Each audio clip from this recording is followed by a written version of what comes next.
जय हिंद फ्रेंड्स। चलिए आज का सेशन शुरू करते हैं। ठीक है, पहला सवाल, कोरिंगा ग्रान वन कहाँ है? तो देखिए, कोरिंगा ग्रान वन कहाँ है? तो आंध्र प्रदेश में। और आंध्र प्रदेश में कहाँ?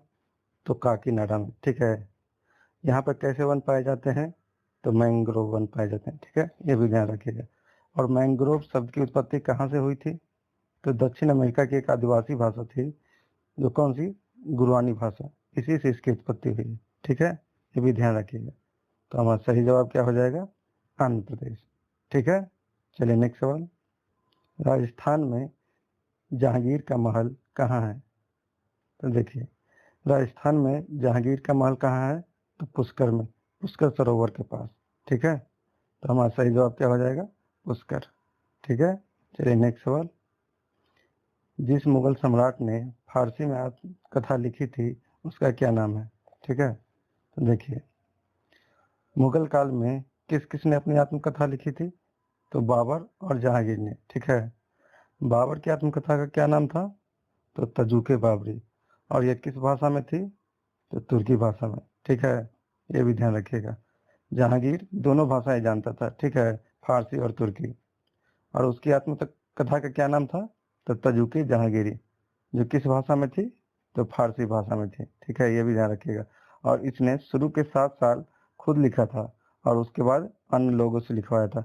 ये भी ध्यान रखिएगा। तो हमारा सही जवाब क्या हो जाएगा? जहांगीर। चलिए नेक्स्ट सवाल, वास्को डिगामा दूसरी बार भारत कब आया था? ठीक है, तो देखिए, वास्को डिगामा दूसरी बार भारत कब आया था? तो 1502 में। ठीक है, जबकि पहली बार वह भारत कब आया था? तो 20 मई 1498 को। ठीक है, ये भी ध्यान रखिएगा। और वह भारत में कहाँ आया था? तो कालीकट तट पे। और वहाँ के राजा कौन थे? तो जमोरिन। ठीक है ना, जमोरिन ने ही उनका स्वागत किया था। ठीक है, तो वास्को डिगामा की मृत्यु कब हुई थी? तो 1524 में। ठीक है, ये भी ध्यान रखिएगा। और कैसे हुई थी? तो मलेरिया से। ठीक है, तो हमारा सही जवाब क्या हो जाएगा? 1502। ठीक है, चलिए नेक्स्ट सवाल, चेरुथानी बांध किस नदी पे है? ठीक है, तो देखिए, चेरुथानी बांध किस नदी पे है? तो पेरियार नदी पे। ठीक है, और ये कहाँ है? तो केरल में। और केरल में भी कहाँ? तो इडुक्की जिले में। और यह लंबा कितना है? तो ये 130 किलोमीटर लंबा है। ठीक है, ये भी ध्यान रखिएगा। तो हमारा सही जवाब क्या हो जाएगा? पेरियार। ठीक है, चलिए नेक्स्ट सवाल, चेंचू विद्रोह क्या है? ठीक है, तो देखिए, चेंचू विद्रोह कब हुआ था? तो 1921 से 1922 के बीच में हुआ था। ठीक है, और कहाँ हुआ था? तो आंध्र प्रदेश में। ठीक है, और आंध्र प्रदेश में भी कहाँ? तो नेल्लूर के कुडप्पा क्षेत्र में। ठीक है, ये भी ध्यान रखिएगा। और यहाँ नल्ला मलाई की पहाड़ी की चेंचू जनजाति अपने क्षेत्र के अंग्रेजों के हस्तक्षेप के विरुद्ध यह विद्रोह किया था। ठीक है, और इसका नेतृत्व किसने किया था? तो हनुमंथु ने किया था। ठीक है, ये भी ध्यान रखिएगा। तो हमारा सही जवाब क्या हो जाएगा? अंग्रेजों का हस्तक्षेप। ठीक है, चलिए नेक्स्ट सवाल, कोलाचेल लड़ाई में डच ईस्ट इंडिया कंपनी को किसने पराजित किया था? ठीक है, तो देखिए, कोलाचेल की लड़ाई में डच ईस्ट इंडिया कंपनी को किसने हराया था? तो मार्तंड वर्मा ने। ठीक है, और ये कहाँ के राजा थे? तो दक्षिण भारत के त्रावणकोर के थे। ठीक है, और कब हराया था? तो 16 अगस्त 1741 में। ठीक है, ये भी ध्यान रखिएगा। और उनका जन्म कब हुआ था? तो 1706 में। ठीक है, तो हमारा सही जवाब क्या हो जाएगा? मार्तंड वर्मा। ठीक है, चलिए नेक्स्ट सवाल, चित्रकूट जलप्रपात कहाँ स्थित है? ठीक है, तो देखिए, चित्रकूट जलप्रपात कहाँ है? तो छत्तीसगढ़ में। और छत्तीसगढ़ में कहाँ? तो इंद्रावती नदी पर। ठीक है, और इसकी ऊंचाई कितनी है? तो 90 फीट। ठीक है, ये भी ध्यान रखिएगा। और इसका आकार कैसा है? तो घोड़े के नाल के जैसा है। ठीक है, इसीलिए इसे भारत का नियाग्रा भी कहा जाता है। ठीक है, ये भी ध्यान रखिएगा। तो हमारा सही जवाब क्या हो जाएगा? बस्तर में। ठीक है, नेक्स्ट सवाल, उत्तर प्रदेश का कौन सा जिला बिहार की सीमा पर स्थित है? ठीक है, तो देखिए, उत्तर प्रदेश का कौन सा जिला बिहार की सीमा पर स्थित है? तो बलिया। और बुलंदशहर हरियाणा की सीमा पे है। और बांदा मध्य प्रदेश की सीमा से जुड़ा हुआ है। ठीक है, तो हमारा सही जवाब क्या हो जाएगा? बलिया। चलिए नेक्स्ट सवाल, तैमूर लंग ने किसके शासन में भारत पर आक्रमण किया था? ठीक है, तो देखिए, तैमूर लंग ने किसके शासन में आक्रमण किया था? तो नसरुद्दीन मोहम्मद शाह के, ठीक है। और तैमूर लंग ने कब आक्रमण किया था? तो 1398 में दिल्ली पर, ठीक है। यह एक पैर से लंगड़ा होने के कारण इसे तैमूर लंग कहते थे, ठीक है, ये भी ध्यान रखिएगा।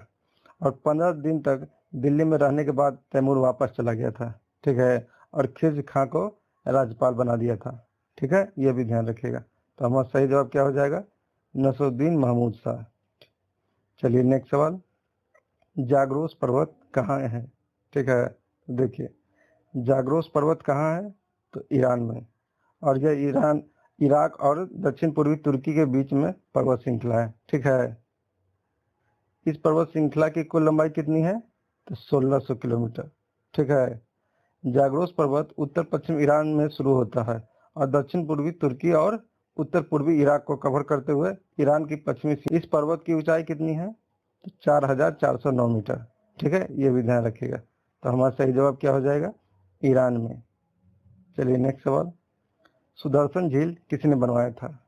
तो देखिए सुदर्शन झील किसने बनवाया था?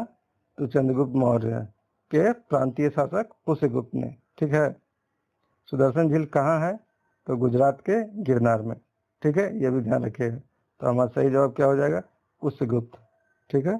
चलिए नेक्स्ट सवाल, बाला किला राजस्थान के किस जिले में स्थित है? ठीक है, तो देखिए बाला किला राजस्थान के किस जिले में है? तो अलवर जिले में, ठीक है, और इसे अलवर दुर्ग के नाम से भी जाना जाता है, ठीक है, ये भी ध्यान रखिएगा। तो हमारा सही जवाब क्या हो जाएगा? अलवर। चलिए नेक्स्ट सवाल, मोहम्मद आदिल शाह का मकबरा कहाँ स्थित है? ठीक है, तो देखिए मोहम्मद आदिल शाह का मकबरा कहाँ है? तो बीजापुर में, ठीक है, और इसके मकबरे का क्या नाम है? तो गोल गुम्बज, ठीक है, ये भी ध्यान रखिएगा। और गोल गुम्बज किसने बनवाया था? तो दाबुल के याकूत ने बनवाया था, ठीक है, ये भी ध्यान रखिए। और कब बनाया था? तो 1656 ईस्वी में, ये भी ध्यान रखिएगा। तो हमारा सही जवाब क्या हो जाएगा? बीजापुर। चलिए नेक्स्ट सवाल, जैन धर्म के तीसरे तीर्थंकर कौन थे? ठीक है, देखिए जैन धर्म के तीसरे तीर्थंकर कौन थे? तो संभवनाथ जी, ठीक है, और इनका प्रतीक चिन्ह क्या है? तो घोड़ा, ठीक है, और इनकी माता का क्या नाम था? तो सुसेना, और पिता का जितारी, ठीक है। सम्मद शिखर पर इनको निर्वाण प्राप्त हुआ था, ये भी ध्यान रखिएगा। जैन धर्म के संस्थापक और प्रथम तीर्थंकर कौन थे? तो ऋषभदेव, ठीक है, ये भी ध्यान रखिएगा। और इनका प्रतीक चिन्ह क्या था? तो सांड, ठीक है। जैन धर्म के दूसरे तीर्थंकर कौन थे? तो अजीतनाथ, ठीक है, इनका प्रतीक चिन्ह क्या था? हाथी, ठीक है, ये भी ध्यान रखिएगा। महावीर स्वामी जैन धर्म के 24वें और अंतिम तीर्थंकर हुए, ठीक है, और इनका प्रतीक चिन्ह क्या था? सिंह, ये भी ध्यान रखिएगा। तो हमारा सही जवाब क्या हो जाएगा? संभवनाथ। चलिए नेक्स्ट सवाल, रुद्र सागर झील कहाँ स्थित है? तो देखिए रुद्र सागर झील कहाँ है? तो त्रिपुरा में, और त्रिपुरा में कहाँ? तो सिपाही जाला जिले में, ठीक है, ये भी ध्यान रखिएगा। इसे किसने बनवाया था? तो राजा रुद्र सिंह के पुत्र लक्ष्मी सिंह ने, ठीक है, और कब बनाया था?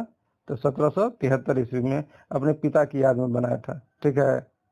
यह एक प्राकृतिक जलाशय है जिसे 3 बारहमासी नदियों का पानी आता है, ठीक है, नोआचेरी, दुर्लभो नायरा और केमताली चेरी, ठीक है। रुद्र सागर झील को कब रामसर साइट में घोषित किया गया था? तो ये 2005 में, ठीक है, ये भी ध्यान रखिएगा। तो हमारा सही जवाब क्या हो जाएगा? त्रिपुरा। चलिए नेक्स्ट सवाल, दुनिया की सबसे तंग घाटी कौन सी है? तो देखिए दुनिया की सबसे तंग घाटी कौन है? तो द ग्रेट कैनियन है, ठीक है, और ये कहाँ है? तो संयुक्त राज्य अमेरिका के एरिजोना में, ठीक है, जो कैसे बनी है? तो कोलोराडो नदी द्वारा पहाड़ी चट्टानों को तराशने से यानी काटने से बनी है, ठीक है। तंग घाटी का मतलब क्या होता है? तो यहाँ पे पहाड़ों के बीच ऐसी घाटियां होती है जिसकी चौड़ाई आम घाटी की तुलना में कम होती है, ठीक है, और दीवारों की ढलान भी साधारण घाटियों के मुकाबले अधिक सीधी होती है, ठीक है, ये भी ध्यान रखिएगा। तो हमारा सही जवाब क्या हो जाएगा? The great canyon. चलिए नेक्स्ट सवाल, मुल्लेन राष्ट्रीय बाग कहाँ स्थित है? ठीक है, तो देखिए मुल्लेन राष्ट्रीय बाग कहाँ है? तो मिजोरम में, और मिजोरम में कहाँ? तो चंफाई जिले में, ठीक है। मिजोरम भारत का 23वां राज्य है, ठीक है, 1972 में केंद्र शासित प्रदेश बना था ये, ठीक है। और फिर 1987 में ये पूर्ण राज्य बना दिया गया, ये भी ध्यान रखिएगा। ये केंद्र शासित प्रदेश बनने से पहले असम का एक जिला था, ये भी ध्यान रखिएगा, ठीक है। तो हमारा सही जवाब क्या हो जाएगा? मिजोरम। चलिए नेक्स्ट सवाल, अफगानिस्तान का बामियान प्रसिद्ध था, ठीक है। तो चलिए देखते हैं, अफगानिस्तान का बामियान क्षेत्र किस लिए प्रसिद्ध है? बड़ा बौद्ध प्रतिमा बनाया था, ठीक है, जिसे तालिबान शासकों ने मूर्ति पूजा का प्रतीक मानकर अपने शासनकाल में तोपों से इसकी ऊंची प्रतिमा को क्षतिग्रस्त कर दिया था, ठीक है, ये भी ध्यान रखिएगा। तो हमारा सही जवाब क्या हो जाएगा? बुद्ध प्रतिमा के लिए।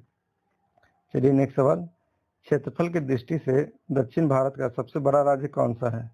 तो देखिए, क्षेत्रफल की दृष्टि से दक्षिण भारत का सबसे बड़ा राज्य कौन सा है? तो कर्नाटक, ठीक है। और इसका क्षेत्रफल कितना है? तो 1,91,791 वर्ग किलोमीटर, ठीक है। जबकि अन्य दक्षिण भारत राज्यों का जैसे आंध्र प्रदेश का कितना है?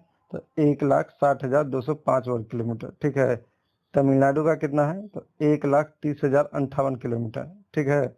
तेलंगाना का कितना है? 1,14,840 वर्ग किलोमीटर, ठीक है। और केरल का कितना है? तो 38,863 वर्ग किलोमीटर, ठीक है, ये भी ध्यान रखिएगा। तो हमारा सही जवाब क्या हो जाएगा? कर्नाटक। चलिए नेक्स्ट सवाल, ब्राह्मणों और बौद्धों को भूमि दान आरंभ किसने किया था? ठीक है, तो देखिए, ब्राह्मणों और श्रमणों को भूमि दान देने की प्रथा किसने आरंभ की थी? तो सातवाहन राजाओं ने, ठीक है। इस प्रकार की भूमि सभी प्रकार के करों से मुक्त होती थी, ठीक है, ये भी ध्यान रखिएगा। तो हमारा सही जवाब क्या हो जाएगा? सातवाहन, ठीक है। चलिए नेक्स्ट सवाल, गोवा का गठन कब हुआ? तो देखिए, गोवा का गठन कब हुआ? तो 30 मई 1987 को, ठीक है। और यह भारत के स्वतंत्र होने के बाद भी पुर्तगालियों के कब्जे में था, ठीक है। पर भारत सरकार ने गोवा को मुक्त करा लिया है कब? तो 19 दिसंबर 1961 को, ठीक है। और इसे केंद्र शासित प्रदेश का दर्जा दिया था, ठीक है, ये भी ध्यान रखिएगा। और फिर 30 मई 1987 को गोवा को पूर्ण राज्य का दर्जा दे दिया गया था, ये भी ध्यान रखिएगा। तो हमारा सही जवाब क्या हो जाएगा? 30 मई 1987, ठीक है। चलिए नेक्स्ट सवाल, कुषाण शासक कनिष्क का राज्याभिषेक किस सन में हुआ? ठीक है, तो देखिए, कनिष्क के सारनाथ अभिलेख से पता चलता है कि कनिष्क का राज्याभिषेक 78 ईस्वी में हुआ, ठीक है। कनिष्क के शासन काल से शक संवत आरंभ होते हैं, ठीक है, ये भी ध्यान रखिएगा। कनिष्क ने अपनी राजधानी कहाँ बनाई थी? तो पुरुषपुर यानी पेशावर। इस राज्य की दूसरी राजधानी भी थी, कौन थी? तो मथुरा, ठीक है, ये भी ध्यान रखिएगा। तो हमारा सही जवाब क्या हो जाएगा? 78 ईस्वी से, ठीक है। चलिए नेक्स्ट सवाल, सिकंदर भारत में कितने माह रहा? ठीक है, तो देखिए, सिकंदर भारत में कितने माह रहा? तो 19 माह तक, ठीक है, यानी 326 ईसा पूर्व के वसंत से 325 ईसा पूर्व के सितंबर तक, ठीक है, सिंधु के पूर्व में ठहरा हुआ था, ये भी ध्यान रखिएगा। तो हमारा सही जवाब क्या हो जाएगा? 19 माह। चलिए नेक्स्ट सवाल, माही बजाज सागर बांध कहाँ स्थित है? तो इस सवाल का जवाब आप कमेंट बॉक्स में दीजिएगा, ठीक है। फिर मिलते हैं नेक्स्ट सेशन में। जय हिंद।